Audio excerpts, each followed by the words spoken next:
Welcome to the only place where real, raw, and vulnerable conversations happen with IFBB bikini pros to give you an inside look at their struggles, strategies, mindset, passions, and all of life beyond the stage.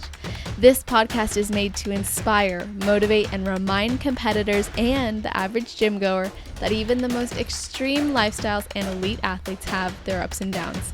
Thank you so much for tuning in today. I'm your host, Celeste Rains-Turk, and now it's time for the Confessions of a Bikini Pro podcast.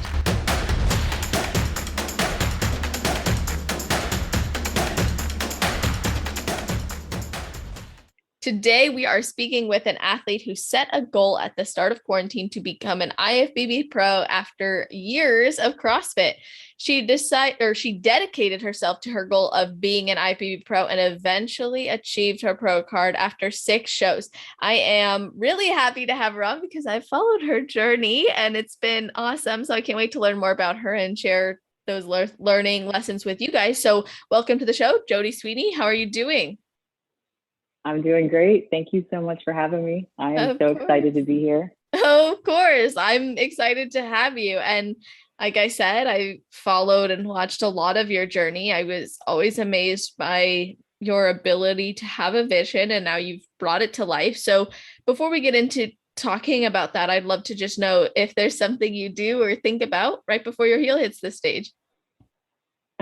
Okay, this is going to sound ridiculous because I'm not even really into country music. I'm not a country music person, but okay.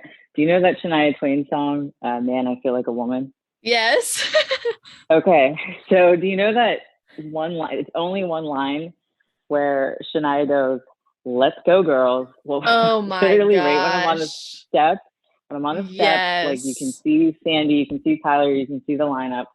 You can feel the warmth of the lights on your skin. Like literally I'm in my head and I'm like, "Let's go, girl." That's awesome. I'm like stepping up because I am like stage fright. Like I'm not really that, I've never performed before. I've never been in front of people like that. So I have to like get into a zone and flip a switch or else. I mean, I had to learn that too because I wasn't initially with that mindset. So that took like maybe the 4th show to get to that. And then just flip the switch. Yeah. Well, you have been able to shine. Thank you. You're welcome. No, it's awesome. And I think it's cool that you were able to find something that helps you to get into that zone. Why though? Why that? Like, how did you find that song? Is it just something that came random? I think it was Masters National. I was on the steps, the heel hit the stage. I started trembling, like shaking, I just lost control of like my mindset, and then I lost all core control. I was panting up there. It was wow. And I got off the stage and I'm like, I'm never letting that happen again. I was visibly trembling in my back pose, and I'm like, man, I hope they can't see this. But of course they could see this.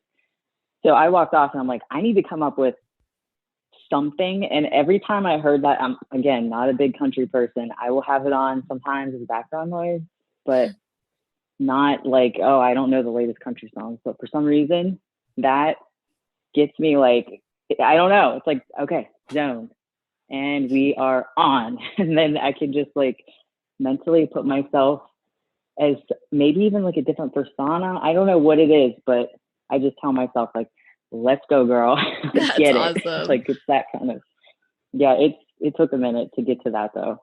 Yeah, for sure. So you had stage fright before, and it was hard for you to get comfortable on stage until you shifted your mindset for it, which is really cool. Now, do you still get that nervousness leading up to it, or do you feel much more comfortable just in general now? Much more comfortable. So the last show, the Universe, where I won my pro card in the Masters category, it was crazy different. It was like a 180. I just felt like, that was my first show of the season, and I just felt like, okay, this is my time. I am ready for this. Not nervous at all. Like I wouldn't even allow the nervous thoughts to come in, whereas before I just lost complete control of it and just was overthinking everything and kept thinking like, oh, I'm going to forget my routine. Like, I don't know why I had that thought, but it just kept coming in. And then Universe, where I won my pro card, it was just a whole different vibe. And I used that like getting in the zone, that switch, and I flipped it. And I just, no shaking, no nervousness. I felt like I just like owned the stage that time. And I don't know what came over me. I just felt like, okay, it's been a decent off season here. I am ready. Whatever happens, happens. And I just went for it and didn't even allow those thoughts to come in this time. Whereas before, I kind of like embraced them, like for some reason, like way too easily. Wow. I think that that's really cool that you were able to shift from being so afraid to get up there to being more confident and embracing that you really do belong up there. And before getting into competing, you were doing CrossFit. So did you ever compete in CrossFit? That was just your form of training? Like, tell us more about your background in that. So that's funny. I always tell people, I really sucked at CrossFit. Like, I'm so bad at it. I just kept doing it though, because it was a way to get cardio and some strength training in like 60 minutes. And it really fit my schedule. It's addicting. And the place that I worked out at, the box that I was at for 9 years, was so warm and inviting. And it's like a little family, but they would go to the CrossFit games. They would send teams there. They were like a highly competitive CrossFit gym. I never even like made the cut. Like, I was like pathetic. Still lifting my baby weights. Like after 9 years, like people are progressing. I'm kind of glad I wasn't great at it, because like obviously there was something else in store for me. There was something different for me coming along, and I didn't even know it yet, because I liked it. I loved it, but I was ready for a change, and it wasn't my thing. And I felt that, especially when I'm like next to girls. Like, I will never forget, this is funny.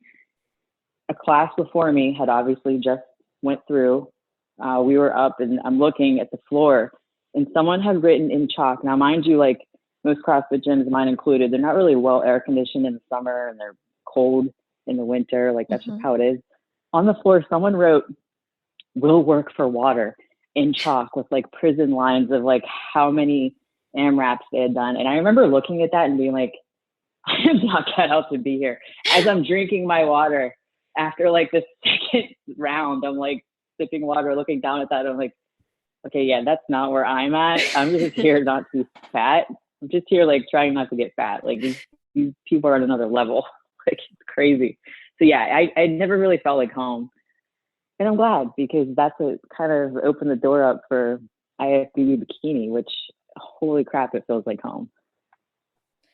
That's really cool. I'm actually curious if like the CrossFit gyms ever downplayed or talked bad about bodybuilders or bodybuilding. No, not at all. The thing that it's kind of unique. Like, they would have like well, mine was a little bit different. Like, they didn't just do like workout of the day. They also did some strength training, some rehab stuff. So I feel like they were like a step above a regular CrossFit gym, just because they were just unique in that way, and they had so many different classes. But no, not really. No, and in fact, they were so proud of me whenever I actually made it and stepped on stage, because they were like, "Wait, that's Jodie?" Well, I mean, because my picture, my stage pictures got like passed around. People are looking like, "Whoa, holy crap!" Because they probably didn't think like, "Okay, she can like barely like thrust or overhead press, and how did she do it?" They're like probably remembering like, "Wow, this poor girl, like, wow, thank God she found something." Worried about her. Oh, that's so hilarious. bad at CrossFit. Do you No, they push were yourself really nice more? about it. Well, that's good. I'm glad that they were supportive, and obviously you found a home in bodybuilding, and I'm curious if you push yourself more in bodybuilding than you did in CrossFit, or if you would still consider yourself to not do as much progressive overload as others. Definitely push myself more on bodybuilding, because there is nothing more motivating to me than the idea, like, in 12 weeks or in 16 weeks, I'm going to be on stage in pretty much a G-string song. Like, that's what it is to me. And I'm thinking in my head, like, there's an end point to this. And at some point, I'm going to be presenting all of this. Whereas CrossFit, it's like, I'll be back tomorrow and I'll just do something. It's like a different workout every day kind of thing. Not a ton of progressive overload like each week, but it was just different. Like, CrossFit was like checking a box. I got my workout in for the day. All right, cool. I can go eat whatever. bodybuilding is such a different level of dedication because the diet, I never once tracked food, counted macros, weighed food, none of that with CrossFit, which is probably why I suck so bad at it. If I had put some nutrition into it, maybe I would have been a little bit better at it, but I didn't do any of that stuff. So bodybuilding like challenged me to a whole new level of like, wait, what?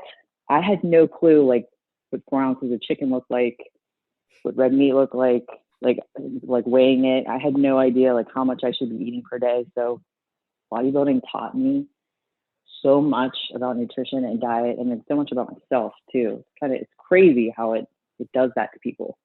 It's nothing like it. I agree. It's amazing. You really learn like how to listen to your body, what your body needs. You get to push yourself in new ways on a mental and physical level. It's great that you get to see how different nutrients respond and interact with your body. So it's really a blessing. And I think you bring up a good point that you were more motivated by bodybuilding than crossfitting because of the demand of stepping on stage. But how did you find out about bodybuilding and when did you realize you wanted to do it? So this is funny. So March of 2020, everything was shutting down in Pittsburgh, PA, where I'm from, and across the world. And my gym shut down. So I was sitting there. It was probably my 6th trip to the pantry that day because I was like confined to my house. And I remember like looking like, holy crap, I have not stopped eating since I've been stuck inside my house. Like I literally gained like 4.5 pounds in a week. And I was like, something has got to give here. Like, I'm not going to go do CrossFit workouts in the yard. I'm just not. Like, I don't have the equipment for that. I'm not going to go do burpees until I pass out. Like, I need to figure something out. So I ended up going on Instagram and I went on, browsing around Instagram for the 500th time that day in lockdown. And I stumbled on Janet Lang's page and she had a program, like have her own sales programs, and she had her bikini body program or whatever it was called at the time. And I remember clicking on it and being like, oh wow, I can do this for 6 weeks. It was like 100 and some bucks. And then a light bulb just went off and I'm like, why don't I just prep for a show? It was like the craziest, most random idea. Wow. I thought to myself, like, and I had gone to shows. Living in Pittsburgh, I'm blessed with the NPC and IFBB. Like, living in Pittsburgh, I'm blessed with shows being here as a Pittsburgh pro. I've gone to the shows over the years. I've gotten to see what they're like, but I just was in awe of these bikini girls. And in my mind, I was telling myself, nope, not you. You can't do that. You've never weighed your food before. You have no idea what it's like to do that. My mind was shutting it down. Like even the idea, and even my fiance was like, you should do that. You have the shape to do that. You would be so good at that. For the last 7 years, he's been telling me, if you would just do time under tension workouts, oh my gosh, you're like built for this. Like, I'm like rolling my eyes like, okay, you have love goggles on, like whatever, I'm not giving up CrossFit. So over the years, he would tell me that because we would go to all the shows. I'm just looking at him like, yeah, of course you're going to say that. Like, you're with me. I never really took it seriously until March 2020. And that light bulb went off. And I told him my idea. And of course he was like, yes, you should. Hello. Like, I've been waiting for you to say this for years. Like, I've been waiting for this day to come for you to finally realize you should try bodybuilding because you have never done time under tension workouts. You've never done a program before. You've never, like, CrossFit is great, but you're not going to build the muscle that I know that you can build if you just focus on it. And he was so supportive, like on board immediately. And then the rest is history. I ended up asking around locally, which was like my first mistake, but I asked around locally, is there anybody that trained me? Do we know anybody? And I had him really involved in the decision because we've never done anything like this before. And I wanted to make sure he was cool with, hey, I'm going to be sending pictures every week to probably a dude coach. I wanted him involved in the process. So we ended up going with like a friend of a friend, local coach kind of thing as my first prep. And it worked out. I mean, the first 12 weeks of the prep were literally, it was from March. I think I started end of March and I stepped on stage in August. And then most of that was home workouts. It was crazy. It was really wild. I can't believe I did that. But I stepped on stage for the first time August 28th at a local show in Pittsburgh to qualify for nationals of 2020. Yeah, that was a lot there. You killed. No, that was great. You killed your first show. I mean, you walked away winning all your classes. You won 2 overalls, and I mean, that's incredible given you didn't necessarily have a background in that before. So now, did your coach work with you on posing too, or did you teach yourself? So that no posing helped there. I had to try to find a couple people locally. And then I went on Instagram, and there wasn't like a lot of inventory of like, which I was shocked because I was thinking to myself, like, it's Pittsburgh. There's got to be a million IFBB pros here. And there wasn't. I actually reached out to, and this is how we formed our friendship. Brittany Hamilton at the time lived in Ohio. And that's how we connected. And we're like great friends to this day because I needed like in person. I want someone like I'm so uncoordinated. I've never danced, never cheered, very clumsy, not rhythmic. I need someone to like put their hands on my hip and tell me where to put my leg. I had no idea what I was doing. So I would drive out to Ohio and meet her in person for classes, which wasn't enough. Clearly, now that I know, like I was not devoting enough time to posing. Now that I've spent like hours on it, I should have been seeing her like at least every 2 weeks, but I wasn't because she was a decent hike for me. But I would go meet her in person and we worked on a routine. And that's how I developed I worked with her my first 3 shows. So that I had something to work off of because I look back at videos on my phone of me posing. Like, oh my God, these better never see the light of day. Holy crap, these are bad. I can't believe I thought that looked good. Like, God, so much can change in a year. It's wild. I can't believe what you can do with 12 months. It's awesome. We tend to underestimate what we can accomplish in a decade and overestimate what we can accomplish in a year. But then when you do accomplish a lot in a year and you see, wow, things can change, it supports you in going after those goals that you have and goals that you set. And you've brought up that you are living in Pittsburgh, and like you said, this is an incredible hotspot for the NPC. Obviously, J.M. Mannion's gym is there, and you had done an interview with him, and I was wondering if you knew that was a big deal to do, especially because you had never competed before. You're a rookie. Like, how did that feel to be there? Oh, I knew it was a big deal. I could not believe it was happening because I'd seen girls, once I get into something, I become obsessed with it. Like, it's probably a little bit unhealthy, which I think you need to kind of be that way when it comes to stepping on stage, but I digress. I knew it was a gigantic deal just following and seeing all the Olympians and, road to the Olympia, interview to the Olympia, and all there. Holy crap. I can't believe I'm standing here and I got to do a workout there. And JM told me it was a big deal. He was like, just so you know, not a lot of people like end up here. And I said, JM, trust me, I know. Like, we were on the phone before I got down there, and I said, I know I'm a rookie and a newbie, but believe me, I know what this means, and I am so grateful for it. So I got to go down there. I got to do a booty workout, and it was wild. I was on cloud 9. I was like putting on the tank tops, the sports bras, and like trying to take all this stuff home. I'm like taking a million photos. Like, I could not believe it. That's like, awesome. They're interviewing me. They're watching my routine. Like, they're watching me pose. I couldn't believe it. And I was getting feedback, and it was just unreal. Like, I still to this day, I'm like, I got to get back there. Like, how do I weasel my way back over there? That's like my thought. Oh my gosh. Like, well, the fact that you became an IFBB pro and what you had shared in that interview ended up, well, aside from driving the Batmobile on stage. But yeah, everything in that interview really came true. And I think it would be awesome to stay in touch on your journey with them. And I just love that you were able to do that. I think it's so cool that you really immersed yourself into the sport. And even if it felt obsessive, you were able to channel your energy into it and really put your all in. And You didn't back down after your first show. And I'm wondering if part of that was because you were so successful, or if you feel like you would have still continued to go even if you hadn't been as successful as you were your first show. I would have kept going. It's addicting. Like, I can't even explain, and everyone who's been up there knows, you know, that feeling.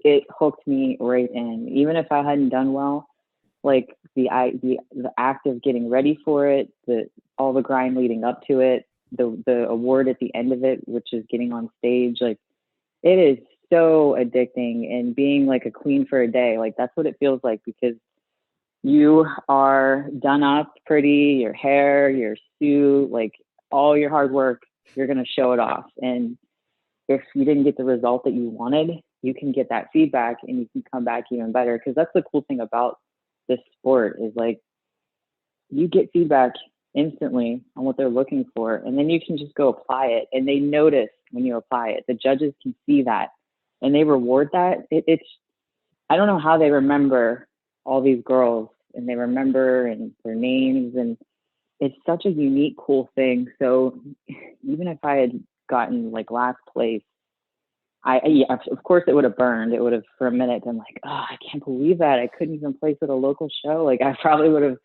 had those kind of like self-deprecating thoughts. But then after sleeping on it, I probably would have been like, well, when's the next one? Because I am surely not going to just be a one and done person. I was so hooked. Like, even now, in being an off season and stepping on stage, like, I'm already like, I can't wait. I can't wait. Like, the stage is so addicting. Yeah, it's amazing, and it's invigorating on different levels. And you just mentioned the feedback aspect, which is always so great, like you said, because you can apply it and you can see how you do, and judges do notice. I remember one time a judge at muscle contest, you know, they said you really need to just tighten up, and then the next show I came in much tighter, and he's like, wow, you really like leaned down in your legs, like you followed through on it. And it's like, yes, I'm not wasting my time doing this, you know what I mean?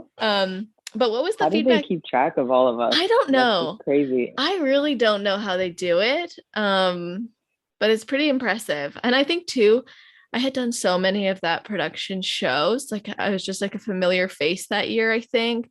But yeah, it's amazing. Even after time off, I think sometimes you can still be recognized and remembered because they care. It seems like they care. Yeah, I do believe they care. They care about the integrity of the sport, the health of the athlete. They care. You can just, in the feedback that they give and hearing Sandy speak at seminars, they care.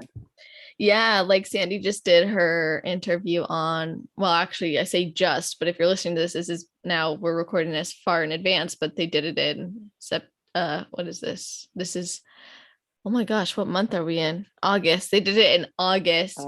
And it was really good on Glam Girl Bikini with Sandy. And I think it really displays just how much she cares about the athletes in the sport. And going back to the point on feedback, by the way, because Sandy is really good at giving feedback, but pretty much all the judges are. I've not had a bad experience with that. So what was your feedback after your first show? Because you went on to North Americans only a few days later. So what happened in those few days, and what were you focused on?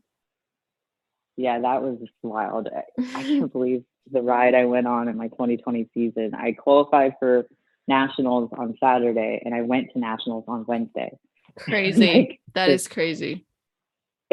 Yeah, and I just was such a newbie. I had no clue what anything peaking, nothing. I knew nothing. Like, I was clueless. I was like a lost pup. So it was like, it sounded like a great idea. It ended up being a great idea, but I can't believe like my first shows were the same week.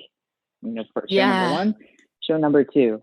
So the feedback at my regional show, the Elite Physique, where I qualified for nationals, was, don't scrunch your shoulders so much in the back pose. I was, very common mistake that people make, but I was in that back pose squeezing so hard that I was losing the X frame, and I was scrunching, and I didn't even realize I was doing it, of course, because I'm like pushing my butt out so hard and so high up. Like, I'm trying so hard to contort that I, of course, squeeze my shoulder blades in.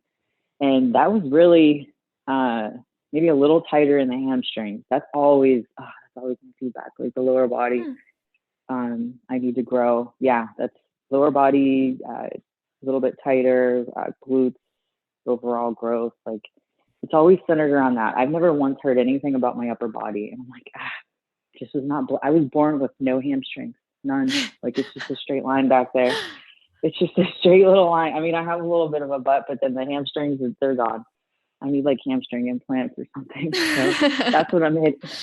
I'm hitting those hard because I'm not going to get that again, like feedback. So, and then going into North Americans, of course, I did not scrunch. Of course, I tried to keep that X frame.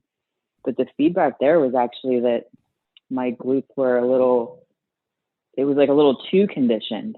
Like it was crazy how, like, it was like the conditioning was just a little off. It was a little too hard for bikini.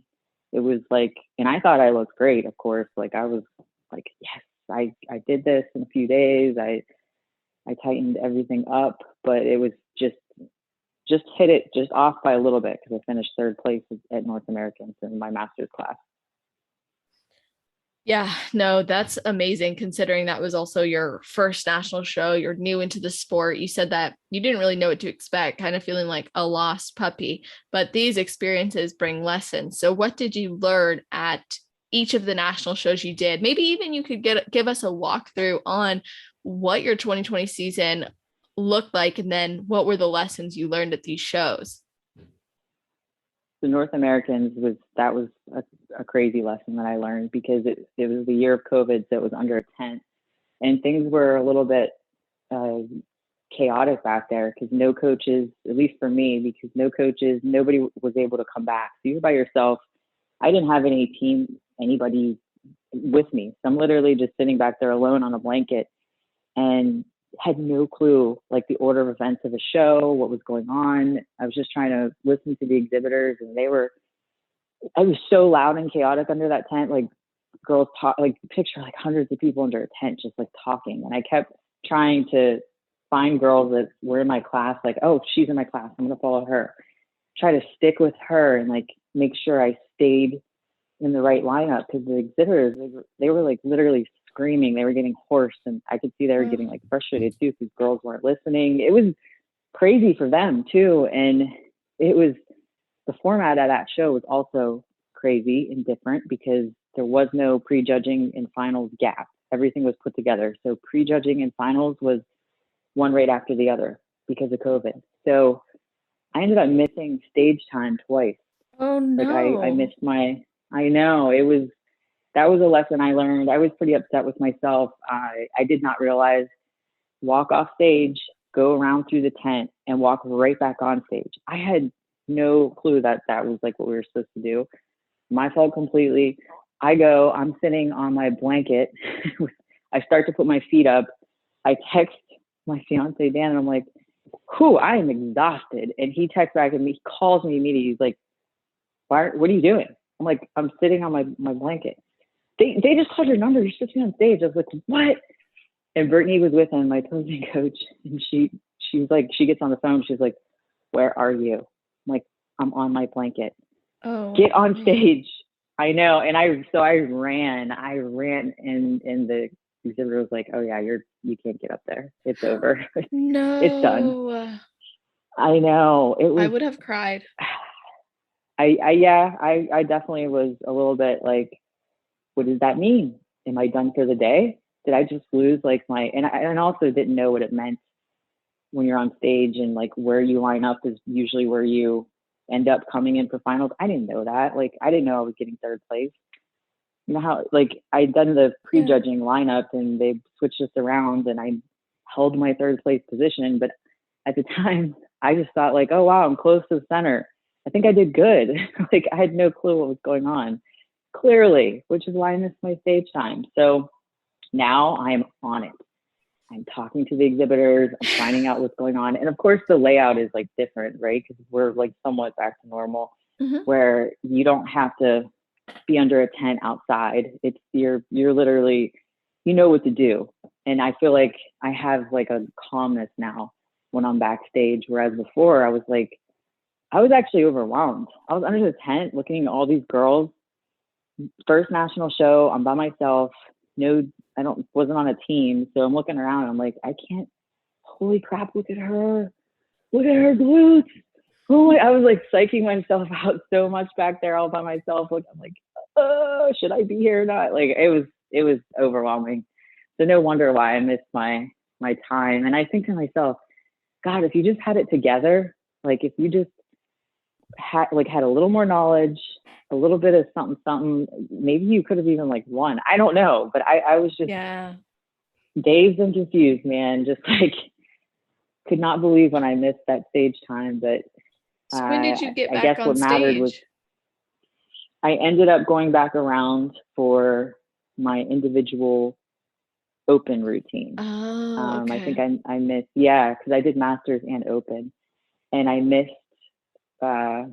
second call ups in the open. That's the one that I missed. So they just passed me over, and I ended up placing officially 16th because I wasn't on stage when they called my number. They just kept going, and I don't even know where I would have finished. Dan was thinking like maybe 11th or something. I don't know. We don't even know because it was so chaotic, and I missed it anyway. So the official ranking is 16. That was sad. But at the time, I didn't even know what it meant. I was just like, oh, second call up. Like, okay, well that's okay because it doesn't mean at least I wasn't like first, right? So it burned. And then each show that I did, each national show, I got a little bit better. I got a little bit more confident with it too. Until that Masters National one, 2020. That's the one where I was complete stage fright overwhelmed me. And that's the one where I kind of like, okay, I need to come up with something. And then Shania Twain entered the chat. And that's how I came up with that. Because I was not going to shake. Like, and my coach at the time, I said, cool, that was wild. And I saw him backstage. He's like, yeah, I know your legs were really shaking. I'm like, ugh, you all saw that? He's like, oh, yeah. And he was like rows and rows back. I'm like, oh, crap. That means Sandy and Tyler was shaking like a little baby deer. It was terrible. Yeah. And panting too. I mean, I'm sure that looks so attractive. Like I'm up there like panting and shaking. They're probably like, what is wrong with this girl? Like, get her off stage. Did they comment on that?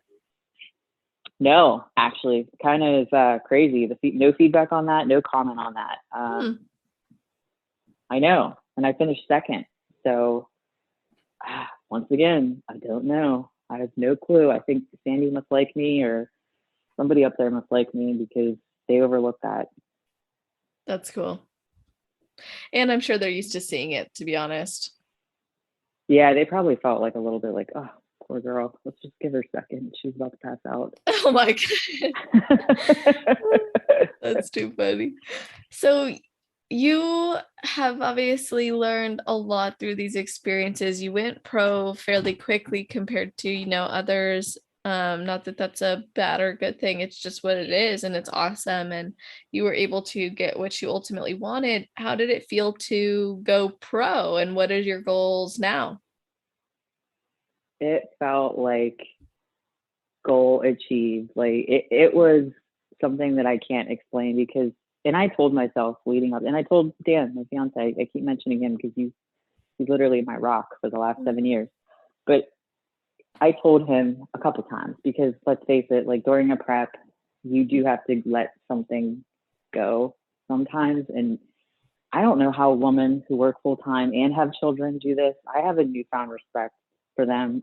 God bless you guys because I have a hard time. I don't have children, but I do work full time. And when I say one thing has to go, like, unfortunately, it's like, it's my relationship a little bit because I just can't give all of me because I'm either tired or I have cardio to do. We can't do date nights. And just having that support system and having him always be there for me. But there was a point where he was like, God, I feel like all you care about is the pro card. Like there was like a couple of days, a couple moments rather of like frustration on his part where he was like, I feel like all you care about is this. And I stopped him dead in his tracks and I said, I am so sorry that you feel that way, but understand this. You have to understand one thing. This is not about a pro card for me. Nothing's going to change in my life. I am not going to become this bikini, you're crazy champion at 36 years old. Like, I'm just not. Like, nothing's going to change for me. I'm still going to work my corporate job. Nothing's going to change except I have that card. But I wanted him to understand, for me, it's not about having that title. For me, it's about accomplishing a goal. Like, I just did something. I set my mind to do it, and I did it. And I didn't give up. I didn't stop doing it.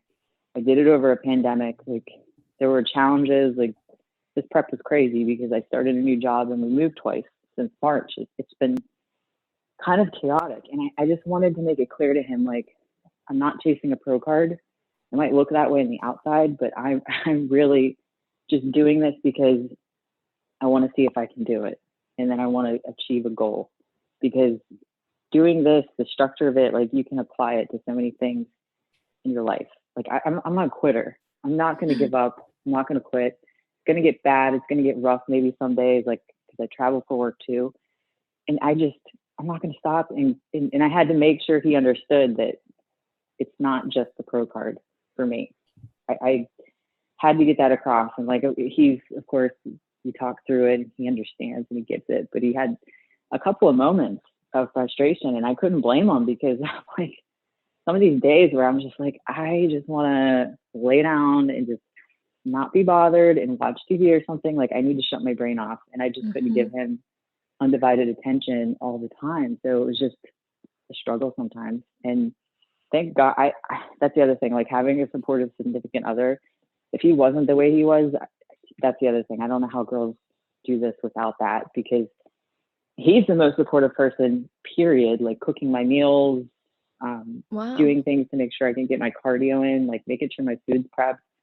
Does all that. He loves to cook. So to have him grumble every once in a while, like, oh God, I can really imagine like what some of these other girls go through, who, if their significant other is just like not as supportive, this has got to make it so much worse, so much harder, because he would always have my back, because he's the one. This was his idea, like years ago. This is his idea. And I told him that, like, you know, you can be like salty about me being tired and not want to do anything right now, but it's your idea. You did tell me to do this. He's like, I know. I knew you'd be good at it. But let me just say, like, I've never been good at anything in my life. Never been good at anything in my life. I've never played sports. So to find like your thing that you love and you are kind of good at, like you've like found something at like age 35, it is wild. And I just tell anybody out there who's listening, don't ever put yourself in a box. Don't think that you're signed up for one thing and that's the one thing you're going to do, because you can start doing something new tomorrow and completely change your life. Because if you had told me February 2020 that I would be an IFBB pro and on Celeste podcast, it would have been like, wait, what? Like, you can change so much, just like we talked about, in a year's time. You just put a little effort into it, you be consistent, and you can just blow yourself away with what you can accomplish. And I'm not trying to sound cheesy, like I'm not special. I mean, I literally have 2 left feet, but I can get up there and do this. It's just crazy. The only thing the regret I have is I do wish I started this sooner. I wish I started it, because you see these Olympian girls, they're like 24 years old and already Olympians. And I'm like, geez, wow. When I was 24, oh, hell no. I was like getting pizza at 2 a.m. still and out with my friends. Like, I can't even imagine that mindset of being an Olympian bikini athlete at like 23 years old. Just blows my mind. So kudos to those girls, because I did not have that in me. And I wish I did. Well, it's in you, that's for sure. Even if it came out later, you have displayed that it's part of you. And I think it's really cool how you have so much support from your fiance. And I also love that he was willing to express how he was feeling during that process too. And as hard as that can be to hear, I like how you responded with, this isn't going to change my life, right? But it's something that I'm going to accomplish and feel really good about. And then I appreciate your empowering words of not just succumbing to the status quo, but knowing that there are going to be opportunities that you may not know are going to change your life, but then they do. And it becomes something that you just enjoy and love and can't imagine not having done or doing anymore. You said you work a corporate job as well, and that this structure applies everywhere. Have you found that bodybuilding has improved your work ethic in your corporate job? Oh yeah, absolutely. That's the thing about the structure and the routine of things. Knowing that you can get through a prep, knowing that you can reach a goal like that, like setting yourself a goal, reaching a goal. You have this sense of empowerment about you, like I can do anything. I can do anything I put my mind to. As cliche as it sounds, I know that I can because I've done it consistently. So for me, it's like setting a goal, writing it down, looking at it, achieving it. Like that is just like how I have things in my head. This podcast, I set a goal April 2020 that I would be on this podcast. Here I am on this podcast. Like I'm not big on manifesting and stuff like that. Like I'm just big on, I'm in sales. So I've been in sales for the last 15 years now. And in sales, it's all about setting targets, setting goals, and achieving them. So it's no wonder that I've applied that same kind of mentality into the bodybuilding side of things, because competing gives bodybuilding such a fun new twist, because you're at the gym and you're lifting and there's an end point to it. There's a reason why you have to go do legs. It's because you want to present your best physique up there. You want your hamstrings to pop. Like, it's so cool that you have that. It's like almost like the stage is like the icing on top, like of what you would be doing anyway. That's why it's so addicting. So yeah, I've absolutely applied having that grit and bodybuilding and then applying it to so many other things. And people can do it not just with work, like with maybe raising their kids. Like there's so many different ways you can apply the work ethic that goes into bodybuilding to your quote unquote real life. Because if you're like, if you can't go get through your prep, like, okay, like things come up and people have to stop their prep sometimes, but you can get right back at it and not feel down about yourself and just do it. I mean, reaching that goal, like there's nothing like it. Stepping on stage and placing or not placing, like you still made it and you still did it. Whereas a lot of other people would have just quit, just backed out, fell into the negative thoughts, just gave in and just quit, never picked it back up again. You know, that's like the sad to see stuff, because there could be so much potential there, but they, for whatever reason, just got derailed. So I'm going off on a tangent here, but No, it definitely goes hand in hand, because you can see people who are successful in all areas like that. Like you don't see people like, I don't know. You have it in you. Like you're a motivated person or you're not a motivated person. And when you're a motivated person, just like cutting the grass becomes like, oh, I have to cut the grass like in perfect straight lines, and it has to be, you know what I mean? Like you have to do things a certain way that's different from other people. And I can't explain it. It's in you, or sometimes it's not in you, but you can get it if it's not in you. I was definitely not always the most motivated person. Okay, well, how did you get it then? I think it just, as I matured as an adult, it just kind of over time kind of clicked in, because, you know, being younger and growing up, like I didn't have like the best upbringing. It was a little rough and a little bit different than most people. So I think it developed a little bit more character in me because of the struggles that I went through as a kid. And then there was a period where I was like unmotivated and didn't know where my life was going. And then I just kind of like, it just clicked, like, whoa, you're a grown up now. Like I had to move out on my own at 19. And I remember being like, okay, this is the start of like the rest of your life. 19 years old, living on my own, trying to put myself through school. And it wasn't until like maybe 4 years later that it did finally click. It took a lot of like making mistakes and being young and immature and letting my past, like, oh, you've had a rough upbringing, or I mean, kind of like falling back on that as an excuse. Like if that makes sense. Like, oh, you've had it rough. Like, you deserve to go out and party. Like, you deserve to do whatever you want because your life, your home life is so bad that you're allowed to just go be crazy now. And then I had to really like rein that in. And that's, like I said, it's living on your head at 19 is like, whoa, it's kind of crazy. You can do anything you want and going out and partying and hanging out with friends. And I had like a couple of years of that where it was like pointless though, and not getting me anywhere. And that's where the switch kind of flipped, because I did not, my motivating factor, I guess I would say, is I did not want to end up like my parents.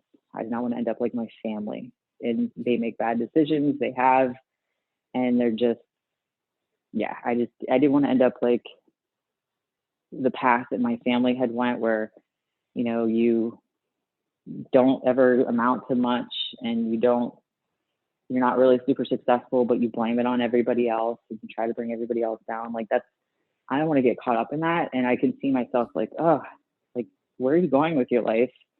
You're going to end up like not amounting to anything. You're going to be like 40 years old one day and not doing anything that you said you were going to do. So that's when like the switch flipped.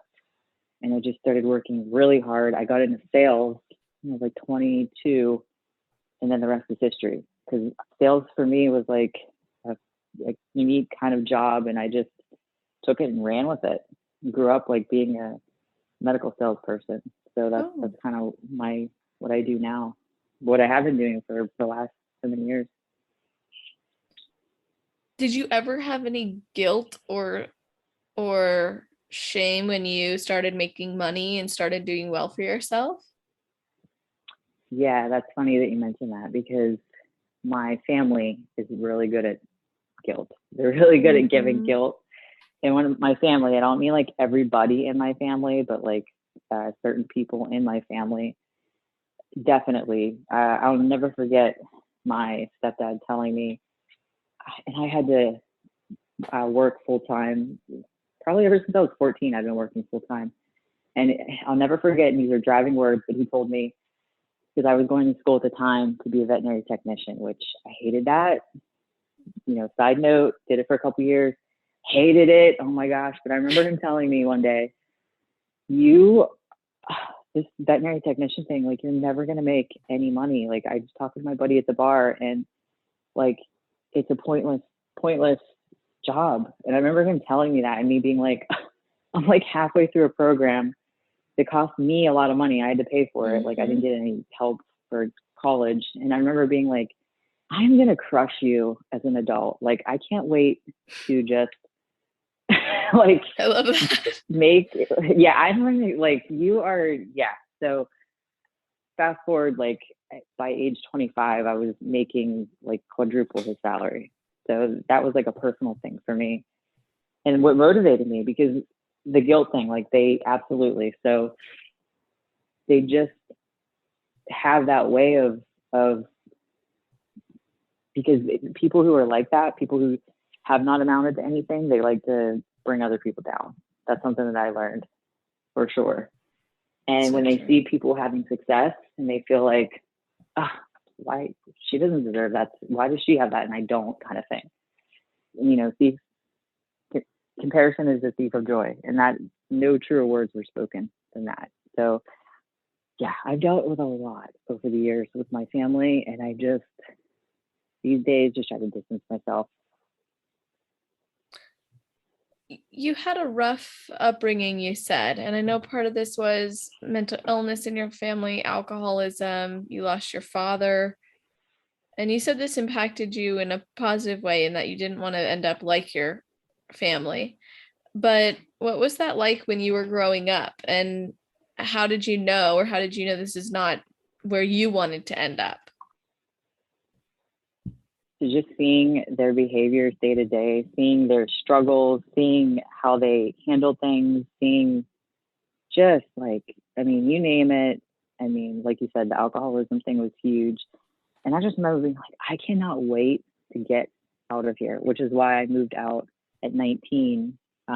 Basically put myself through a 2-year associate's degree program just to get out of the house, just to start making an income to have a place to support myself, because these people were bringing me down so much. And I knew that I don't want to get caught up in this, in everything that my parents did and how they acted. Like, I just wanted to be the opposite. So they drove me to not want to be like them, because, you know, they were alcoholics. They're constantly drinking and making poor decisions and fighting with one another. So I knew that I needed to get out of that household as fast as possible, because it just was not good for my mental health. I felt like the only normal one. And it's funny, people that would meet me and meet my parents were like, were you adopted? Because I'm like the I'm like the white sheep of the family. And I'm not trying to make myself sound like I'm so much better, or like I feel like I'm better than. Alcoholism is hard, and it is an addiction, and I've dealt with that my whole life. Like, I've been going to AA meetings since I was like a kid. I remember going to them with my mom and like getting the donuts, being so excited to have donuts. Like, I'll never forget, like, these things were ingrained in my head. So for me, it was like a lesson in what not to do, how not to act, what decisions not to make. So whereas people can go the other way, like my siblings, like some of them have like gone the other way, where you grew up a certain way, you become exactly that as much as you don't want to. So I don't know. I've gone the complete opposite, and it's something that I feel like it helped me develop the character and the grit that I have. But I wouldn't wish it on anybody. It was just, growing up was just a whole different. I hear stories of like friends who have like great relationships with their family, and I'm like, gee, I wonder what that's like. I wonder if that would be how it would feel to like go to brunch with your mom, or like spend the day shopping with her. Like that must feel so awesome and such a cool experience. But I'll never have that. I'll never get to see what that's like. So sometimes it's sad, but for the most part, I'm like, that's what shaped me. That's what made me who I am. That's what has. I've been alone on my own since I was 19. So without these life experiences, I might be a different person right now. You know, I might be like a softer person. I might be somebody who would maybe quit and give in, or maybe haven't as advanced as far as I have in my career. So some of the things are negatives, but you have to, like, in your mind, try to turn them into a blessing. And that's what I've tried to do. Takes a lot of strength to do that, to walk away from what you knew or what was normal, and to see that it's not normal. It doesn't have to be that way, and that you didn't want to be a victim of circumstance, and instead you wanted to create your own life and your own success. And I can't imagine, as you can't imagine having a family that you're super close with, I can't imagine not. So when you talk about that, I'm like, that must have been really hard. And then now into your adult life and having relationships with people, how has that maybe influenced the way that you approach relationships or friendships? So friendships for me are like family. That's the thing, because missing that for so long, like my friends become my family, because I don't have that like additional part of my life. So they fill that void for me. And that's why when I let people in, like, they're in my life for life. Like, they're in for life, and they can't, that's it. Like, Dan has become such a huge part. Like, he is my family, and it's just, I think, all my blessings to have found someone like him who embraces all my flaws and isn't scared off by my family, because that's a lot, like, for somebody to be like, wow, so your mom's what? Like, wait, she's in, like, just hearing the stories and the fact that he's stuck around. I'm like, either you're crazy or I'm crazy, but it works, because it's really caused me to like lean in to those friendships, because I don't have that family network. So it's like to have like, oh, I became an IFBB pro, but I can't even share that with my family, because they're like, wait, what? You're on stage in a bikini? Like they don't really get it. So, and I know a lot of people deal with that, but it's just a little bit different when you're like estranged from your family. So I share these experiences and with my close friends, and they really are family to me, because they get it. They get me. They know how I kind of was brought up and the things that I dealt with. And they're like, wow, I can't believe you turned out the way you did. Like, we always laugh and joke about that. I can't believe you turned out how you did. Like, it could have been so much worse. I'm like, yeah, statistically, it should have been worse, but Right. I pulled through. It's amazing. And we're celebrating every day, of course, and being able to recognize that you came out of something that, like you said, statistically you shouldn't have the way that you did is really cool and inspiring too. But sometimes I think people who face these things growing up, they do treat themselves like victims of circumstance, and you haven't, and you don't want to. So what is it that's been the benefit of being on your own since you were 19 and working hard at everything? And then maybe would have been some of the challenges for you? The benefit for sure, the first thing that comes to mind is knowing there's no safety net. So knowing that if something happens, if I can't pay my rent, like when I was 19, 20, 21, 22, like living in my first apartment, knowing that if I can't take care of myself, no one is going to. So that kind of shaped me into being this like hustler mentality of constantly working like 2 jobs, sometimes 3 jobs. Since age 14, like I was constantly working because no one was going to save me. No one was going to come pay my bills or help me if times got rough or if I lost my job. So I always had like a backup job. I always had more than one. And that's kind of how I gave myself this safety net over the years, and just trying to make sure like there was no room for error. There was no time to be lazy. There was no time to like call off work because I didn't feel like going. Like, I don't even know what that means or feels like. Like, it's still ingrained in my head now, which may be why prep is something that, I'm not going to say it's easy, but it's something that I can get through because I've been grinding for so long that I don't know. And that's kind of like the negative too. Is like, it's hard for me to relax. It's hard for me to shut it off because I've been in this like go, go, go mode ever since I was a teenager, because I've never, in my mind, and that has changed, as becoming a woman and growing up and meeting people and having new relationships in my life. But in my mind still, it's like, it's just, and this causes sometimes an issue because in my relationship, like I have a significant other and he loves me and cares for me, but sometimes in the back of my mind, I'm like, still me and me. It's still Jodie taking care of Jodie. Like, and that's hard to like break free of because I've grown up with it and it's what's made me who I am and it's what made me successful. So then to have to like maybe give that up a little bit and open up to someone, sometimes I do struggle with that because it's like, it's just been me for so long.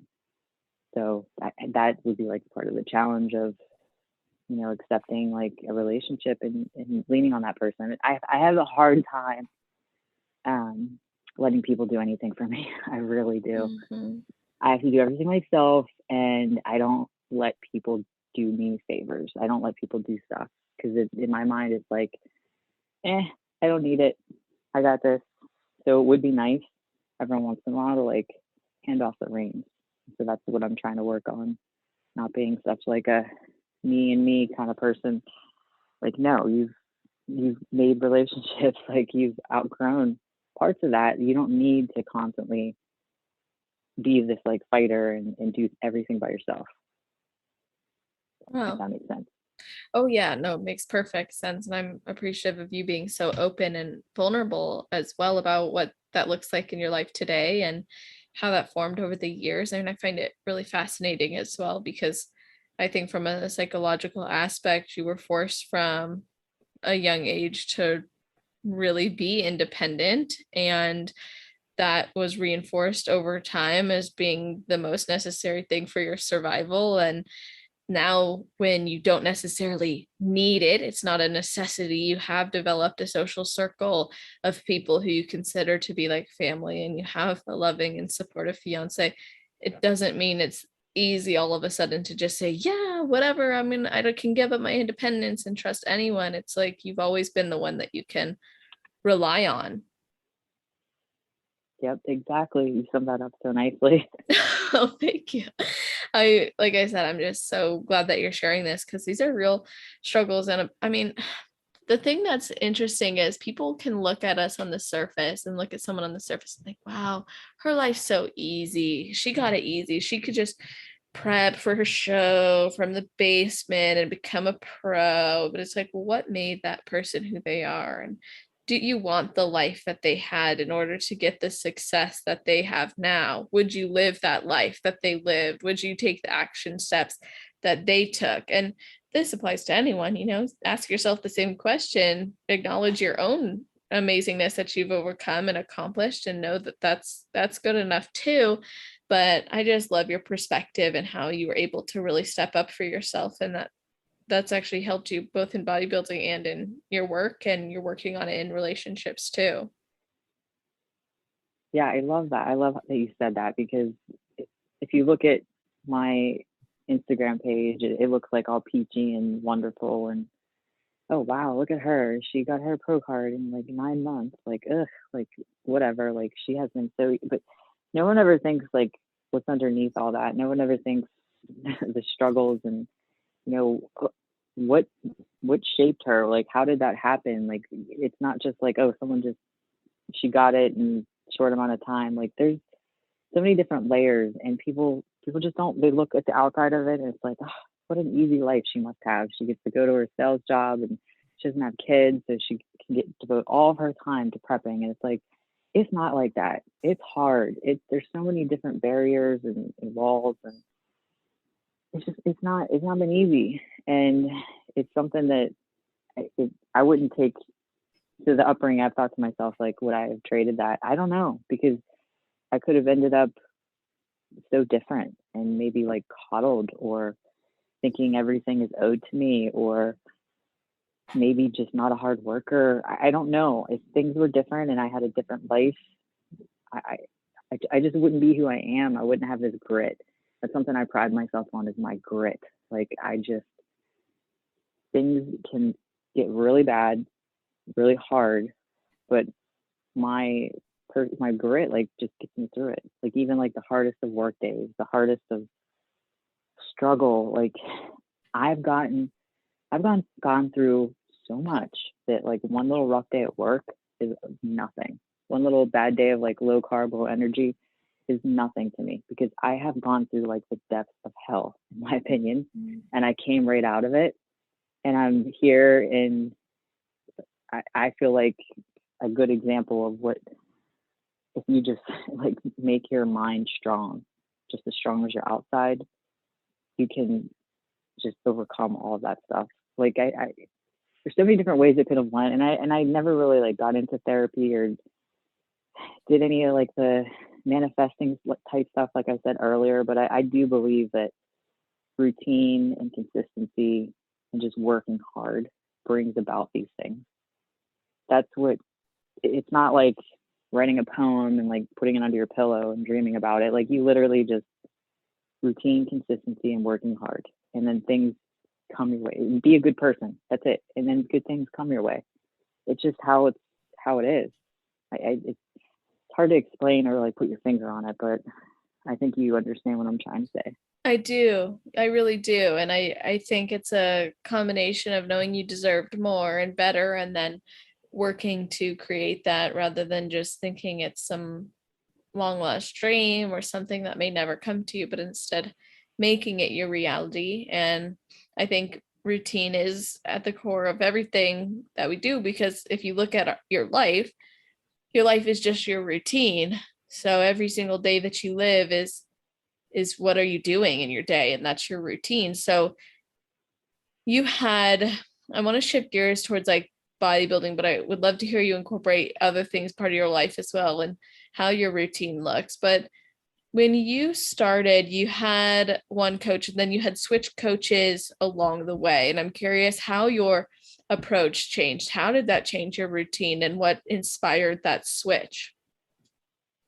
So when I first started, I did like the classic, like when you're first getting into this, find a local coach thing.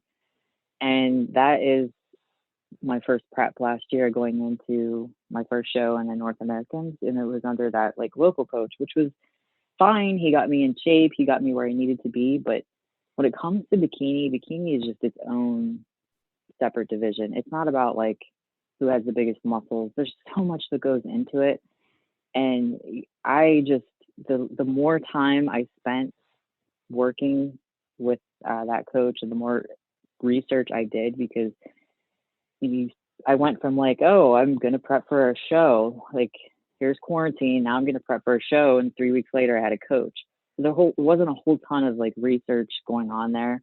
But the more time as like summer's progressed, and I'm on the stair mat and I'm like logging a lot of cardio hours. So I'm on my phone, I'm researching, I'm watching podcasts, I'm learning, I'm picking up, like I dive in head first, I become obsessed with things. So I'm like all over the place, studying, learning, looking, watching, and I'm comparing like what I'm doing and looking at notes, and it just wasn't like adding up. And I knew, all right, if I'm gonna level up in the bikini division, I need to hire a bikini type coach, not a coach that coaches a bikini athlete once every couple years, but a coach that has a full roster of bikini athletes. Not necessarily that I want to be on a team, but it was like, I need somebody that knows bikini. And so then that is kind of what prompted that switch. Actually, right after North Americans, Brittany was my posing coach.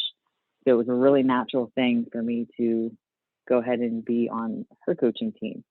And I had already met her coach, and such a super nice human being. And that was all macros based. So I went from meal plan to macros. And macros is how I went into my third show, my second national show of the season, which was Masters National, where I placed second. And then Universe, the next one was with him. And finding a coach is so hard. It is such a relationship. Like, I have a lot of respect for the people who are with the coach that they met on day one and they're still with them. Like, for me, it's like I am looking for the best fit, and I know what I need. I'm a very assertive person, and I know what I need to hear, and I know how I need to work. So for me, I just decided, like, I just don't know if it's the right fit. Although the person, like, the coaching style, everything, I loved macros. Like, who doesn't? Like, the flexibility was awesome.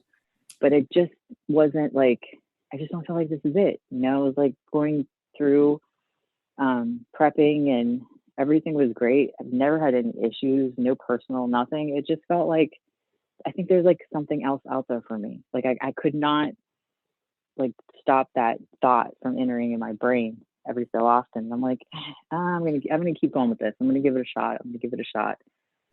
And then I went into my first off season after Universe last year, and that's when I really was like, all right, what are you gonna do here? Are you gonna keep having like these doubts, or are you going to like make a big decision and go with like what your gut is telling you? Or are you just going to stay where you're at because you don't want to hurt feelings and you really genuinely like the person?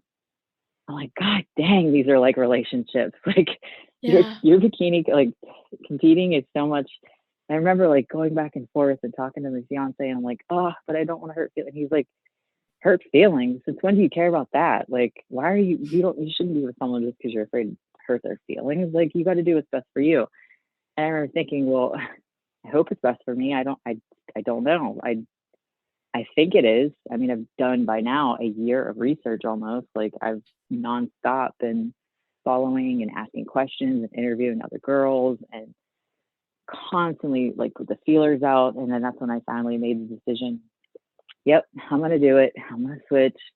And this was in December, and really I've never looked back. I definitely feel like I found my place.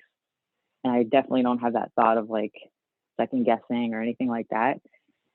And I got my pro card. So I'm the first show with this coach. So it's been a journey for sure. Like, I feel like I've gone through in 9 months or 10 months of this than what some girls go through in years.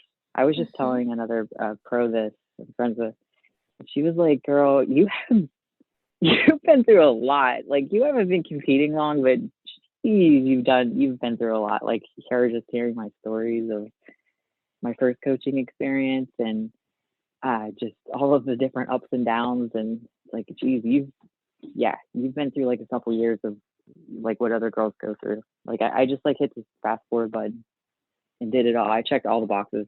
Like, yes. And it paid off for you.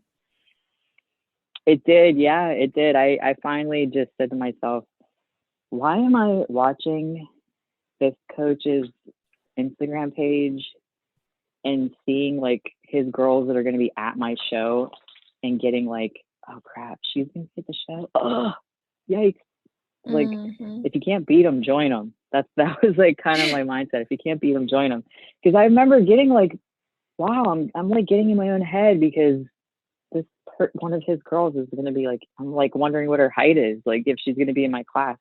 I remember stopping myself, like, why? You have the means and you're able to do this. You're not like married to a coach. Like, if you want to join that team, you can join that team. Like, why are you being intimidated by his athletes? Like, go be one of his athletes. And I just snapped out of it. I'm like, well, yeah, of course. This is all about me. I am the client and I am the one paying the money. So I am going to do whatever I want to do. I just had like a moment where, because I never want to make people feel bad or hurt their feelings. And people I've met along the way, like most of them are so nice and so awesome. And I really don't want them to think it's anything they did. So I was always like really cognizant of that. And but I had to do it for myself. I had to be a little bit selfish, and because I'm not getting any younger. Like, I started this late, so I'd rather just basically not lose any more time. And if that means like hurting feelings for a minute, which who knows, it probably not even hurt feelings. Like, let's face it, people come and go all the time. But in my mind, I was like doing a breakup, which probably it is why he's probably like, his mind though, he's probably like, oh, whatever, people come and go all the time. But I made like such a big thing out of it that probably didn't have to be, just always because I'm so cognizant of people's feelings and not wanting to hurt them. So yeah, but it all worked out. It all works out. Like, in the end, things end up where they're supposed to be. So I wouldn't take back. I learned so much. Like, I had never done macros before, so I learned how to do that. To this day, I know how to do that. Like, every little thing I've gone through has taught me like how to, like, the nutrition side of things, the prepping side of things. I've prepped a couple of different ways, so I can apply all of this knowledge in posing. Like, I've never spent so much time as I have these last few months on it. So I just have taken all these little bits and pieces along my journey, and just, it's all accumulated into this where I feel like I have learned so much about this process, and I feel grateful for that. Ups and downs, but I've learned a lot. I think that's really, I mean, you make really good points. Like, it does feel like a breakup, and then you are thinking about other people and you want to do what's best for you at the same time. And you were able to do that. Now, do you follow a macros based approach in your improvement seasons because of that experience, or do you still do meal plan if that's what you were doing in your last prep? So meal plan was the last prep, and meal plan is even in the off season, but I will switch some things out. Like, I'm not, so in the off season, I do need to have a little bit of like freedom and flexibility to have the mental capacity to give myself all in a prep. So if there's something on my plan that, I know is like an easy switch, like obviously I'm not going to switch like cod for salmon, but if there's something I can swap out, I'll do it, because there's only, like, I'm human and I can't eat the same meals over and over and over again. And that's one of the reasons why macros was so cool and fun. But here's the thing though, I don't go like full blown. Some of these macros is extremely flexible dieting, like fitting in a Pop-Tart as a pre-workout. Like, I don't do anything like that. Like, do they taste good? Yes. Have I had one in years? No. But I can't swap something like that out for that. So if I am swapping, it's like whole foods for whole foods. But let's face it, every once in a while, like, I for sure have my treats in the off season. I have to. I absolutely have to, because we do our little date nights, and it's just how I get through it, but I don't like go crazy. I don't let myself just have a bender and just eat nonstop. Like I do try to have it in moderation. Like last night having a glass of wine with dinner, like I missed doing that with my fiance. Like we've not been able to do that in forever. So it's just like a unique experience for us because that was like always our thing, like go out to dinner, have a glass of wine. So I have to do that in off season or I'll go nuts. There's no way I can like macro for macro follow that meal plan in the off season. But I am getting better at it, but I can't ever be like, oh, I'm just gonna eat chicken and this exact meal every day for 352 days. I just can't do it. Godspeed to the girls who can do that. I love food too much. I love food so much, and I love my like sweets and oh yeah, it's hard.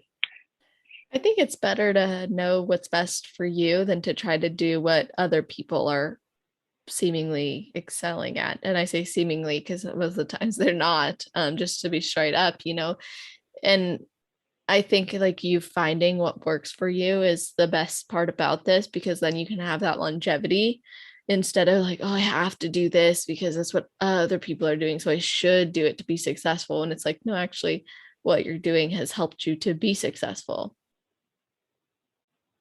Exactly. Like have to have a little bit of fun. It can't be all rigid, like especially in the off season when you know you're not going to be on stage for months. Like, okay, you can have, you know, maybe that treat after dinner, and as long as you're not eating dessert 3 times a day, I think you're fine.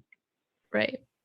So, I mean, just everything that we've talked about, Jodie, has been awesome. I appreciate you sharing so many of your personal experiences, not just in bodybuilding, but in your life as well. And I'd love if you could give us your best advice for girls who are new to the sport, thinking about competing, but haven't yet. And then your best advice for girls on the road to pro. So, best advice for girls who are thinking about competing. Okay, so don't make the same mistake that I did. And this is a very common one that I find. Just because you have a local coach that has trained 2 bikini girls in like the last 5 years does not mean you should go and be their, you should go hire them to be your bikini coach. Bikini is in the division on its own. We touched on that earlier. It is just something that there's so much to the bikini package. It's stage presence, it's posing, it's the color of your suit, it's your makeup even. Like you can't just hire a bodybuilder that preps people in his spare time or just hangs out at the gym. Like, of course, if you ask around, 5 people are going to be like, oh, you should reach out to so-and-so because, but even the people that you're asking around, they don't know the bikini. Like, you don't know the bikini division until you're like in it. It's so much more than just getting big muscles and showing them off on stage, which you have to know up-to-date posing. You have to know the trends, even the suits, like in bikini, they change so much. Like now we don't have like dangly suits anymore. We don't have, everything changes, everything evolves. And if you hire like that local person, I don't know that they're keeping an eye on that.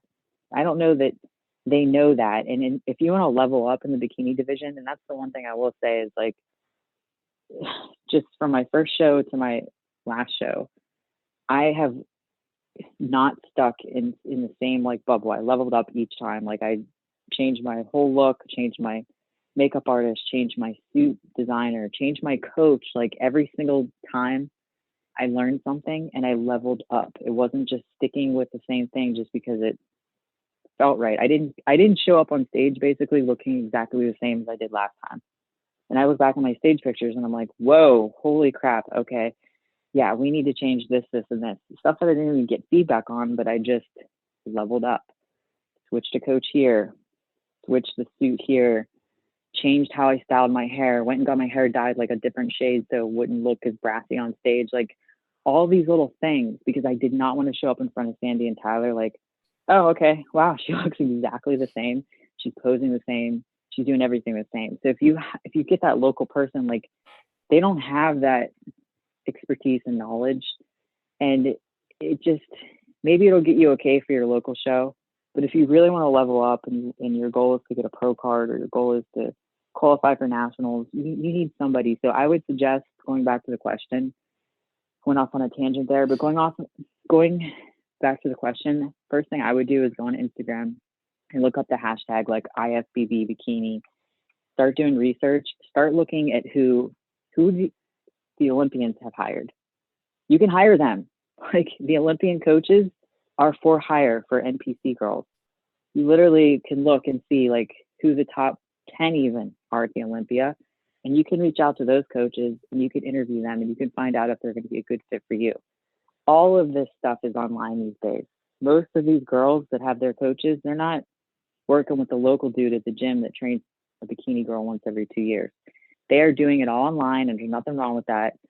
And they have done the research. So you just go search the hashtag, Google Olympia, look to see who placed top 10, reach out to their coaches.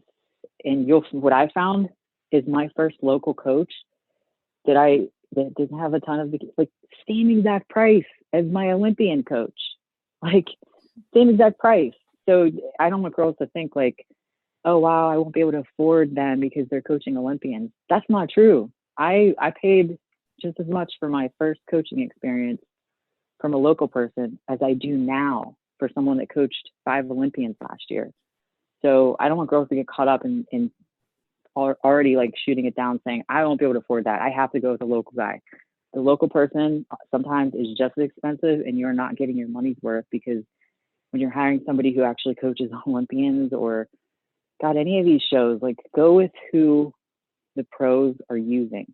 So that is my advice for somebody who is looking to turn pro, or thinking about competing, is just do that little bit of research and save yourself a bunch of money and a bunch of time, and go straight to like the top tier coaches. Don't worry about finding that local person, that local bodybuilder.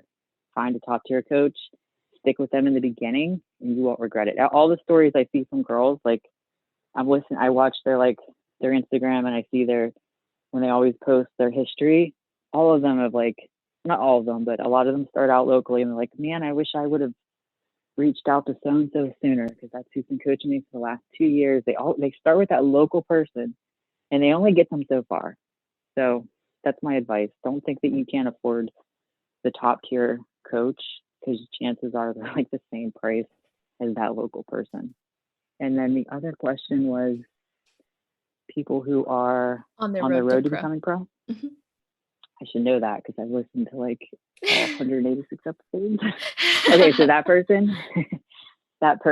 So my advice there is to lean into your prep, lean into the struggle, lean into the routine, because you're going to miss it. When you step off stage and you're headed into off season and you don't have a show in sight, you're going to miss like going to the gym and having that reason why you're there. It's like, oh, I'm 6 weeks out, I'm 8 weeks out, I'm 12 weeks out. Like, lean into the daily struggle of it, embrace it. Because if you're going to be in the sport for the long haul, you're going to have a lot of those. You're going to have a lot of preps. Don't think every day like, oh, this sucks, I got to get my cardio in. Like, try to trick your brain, lean into it, embrace the feeling of it, and just appreciate it. Because when it's not there anymore, or sometimes life gets in the way and you can't compete, or you don't have a show in sight because you're going to take a 2-year off season, you're going to miss that structure so much. You're going to miss like getting up and knocking out the cardio. And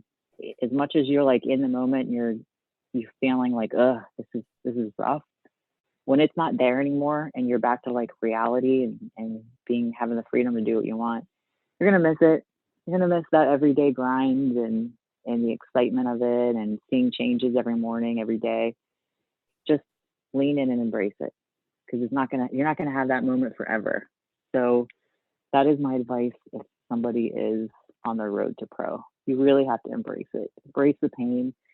It's going to make you into something that you never thought you could be. And when you do get to that goal, it's going to feel so much better than the person who, like, because I don't get that, the people who complain and hate it so much. Like, no one's forcing you to do this. Like, why are you doing it? Like, yeah. If you don't want to do it, then just don't do it. Like, go do something else, or go start doing CrossFit, and maybe you'll be great at that. But I don't understand the people who really don't seem to embrace it, but put themselves through it, because it seems like everyone else is doing it or it's the right thing to do, or maybe someone's pressured them to do it. I don't know, but you have to really be all in yourself personally, not because your husband thinks you should do it or you met a really pressuring coach at a local gym that says you have the physique for this, you have to do this. Like, no, you're not going to finish your prep. You're not going to enjoy the process. You have to kind of stumble on this on your own and then become obsessed with it, because all of us that do this are obsessed with it, and it's almost to the point of like being unhealthy, because we like eat, breathe, we love it. We love like the whole part of it. So yeah, I probably went on a tangent again. I do that. No, I appreciate that. I think that's great advice. And I like that you were willing to share so much and be open with us. Like I said earlier about your experiences, and it's great advice. You've learned a lot in your journey. Like you said, you've been through a lot, even just as a competitor in the last year. And it's cool because people can understand where you're coming from and then apply that and see what resonates with them. So I want everyone to be able to connect with you, of course. So can you let them know how they can do that? Yes, girls, reach me on Instagram. So I have answered so many DMs. I've made so many connections. Instagram is my main form of social networking. I don't use Facebook so much, but my Instagram is JOMARSWE, Jomarswe. It's like Jodie Marie Sweeney. It's like not that creative, but it's my first couple initials. But I have loved connecting with girls in the last 6 months. I've had so many people reach out to me. So many people ask me about my journey, and it's just so cool to give back.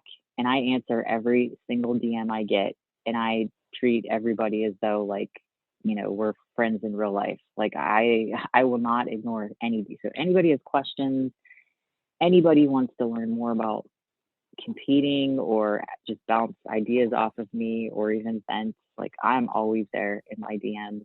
I really do welcome girls to come at me. I will embrace you with open arms. I mean, I love connecting and just sharing like the ups and downs and just being honest with people, like, you know, asking me questions, like basic stuff. Some people want to know about coaching, and some people want to know, like, you know, just thought processes on my journey and being a master's athlete too. Like I've older ladies reaching out to me, and I love inspiring that demographic because, you know, it's so fun. It's so unique to have those kind of ladies reach out to me and just connect with me because they feel inspired by my journey. And I love that I'm inspiring you girls. I really do. Like that puts such a big smile on my face. So please reach out to me. I will give back as much as possible. Love that. That is awesome of you. And I hope that everybody does take advantage of that, especially if they have extra questions for you or things they want to explore further. So sweet of you to provide your time and energy to everybody and to us today as well. So thank you. And to all of you listening, there's going to be show notes and episode timestamps and full summaries and all that jazz on celestial.fit/podcast. Jodie's episode is going to be at the top of the page if you're listening right away. Otherwise, just go to the category section. You can always reflect back on what we talked about and when we talked about it. So you can get those golden nuggets anytime. And if you guys have any questions or you have guests you want to hear on this show, or you are like Jodie and you've been wanting to come on this show and you turn pro and it's been a dream of yours, reach out to me. I would love to hear more of your story and hopefully bring you on. That would be awesome. So thank you guys for listening, for your amazing reviews, sharing it with others, for leaving ratings. It goes a long way and I appreciate all of you. So hope you have a wonderful rest of your day, night, or morning, wherever you are in the world, while you're listening to this episode